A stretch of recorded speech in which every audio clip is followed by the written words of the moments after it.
कथित जमीन घोटाळा प्रकरणामध्ये पार्थ पवार यांचे मामे भाऊ दिग्विजय पाटील यांच्या विरोधात गुन्हा दाखल, तर शीतल तेजवानी आणि रवींद्र तारुण विरोधात सुद्धा शासनाची फसवणूक केल्या प्रकरणात गुन्हा दाखल।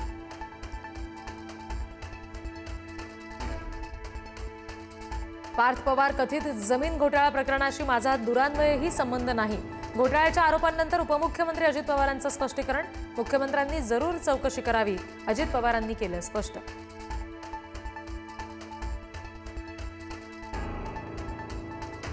जमीन घोटाळा प्रकरणामध्ये गुन्हा दाखल, मात्र पार्थ पवारांचं नाव वगळलं, कंपनीवर सुद्धा गुन्हा दाखल नाही। सरकारचे जादूचे प्रयोग, अंबादास दानवे यांचा पुन्हा पार्थ आणि अजित पवार यांच्यावर निशाणा।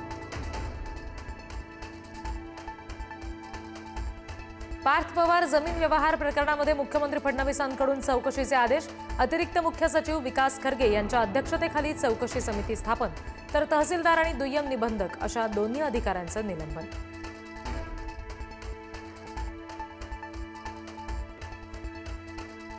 पार्थ पवार राजकारणात नाहीत, त्यांचा विषयच येत नाही। आत्यांकडून पार्थ पवार यांची पाठराखण, तर फलटणला क्लीन चिट देणारे मुख्यमंत्री सही न करणाऱ्या तहसीलदारांचं निलंबन कसं करतात, फडणवीसांवर निशाणा।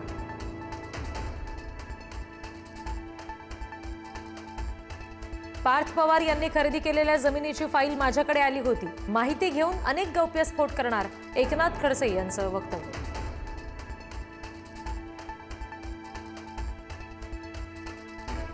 सीएसटी अंबरनाथ लोकलची प्रवाशांना धडक, आंदोलनामुळे झालेल्या गर्दीचा फटका, 2 प्रवाशांचा मृत्यू, 2 जखमी, अधिकाऱ्यांकडून घटनास्थळाची पाहणी।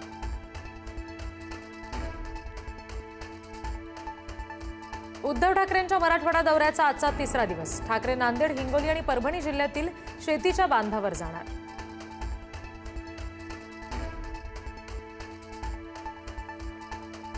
मनोज जरांगे पाटील यांना जीवे मारण्याचा कट रचणारे 2 जण ताब्यात, जालन्याच्या स्थानिक गुन्हे शाखेच्या पथकाची कारवाई। आज पत्रकार परिषद घेत जरांगे भूमिका मांडणार।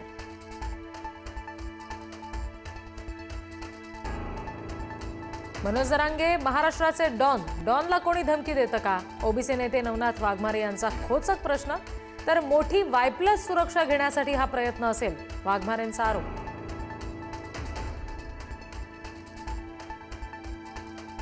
कल्याण शिळ रोडवरील निळजे पूल 3 दिवस बंद राहणार। पुलाची उंची वाढवायची असल्यामुळे 7 ते 9 नोव्हेंबर दरम्यान वाहतूक बंद, पर्यायी मार्ग वापरण्याचं आवाहन।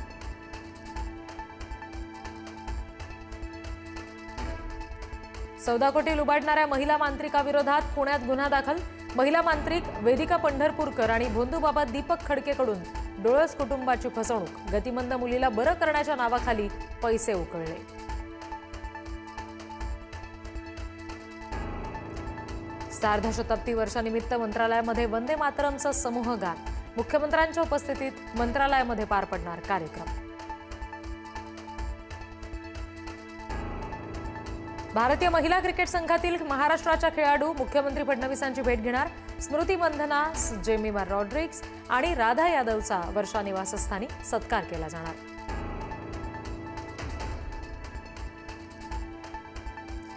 बिहार विधानसभा निवडणुकीच्या पहिल्या टप्प्यात जवळपास 64.66% मतदान।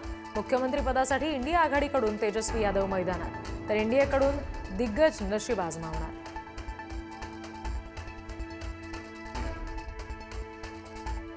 आधार कार्ड पॅन कार्डशी लिंक करण्यासाठी 21 डिसेंबरपर्यंतची मुदत, लिंक केलं नाही तर 1 जानेवारीपासून पॅन कार्ड निष्क्रिय होणार।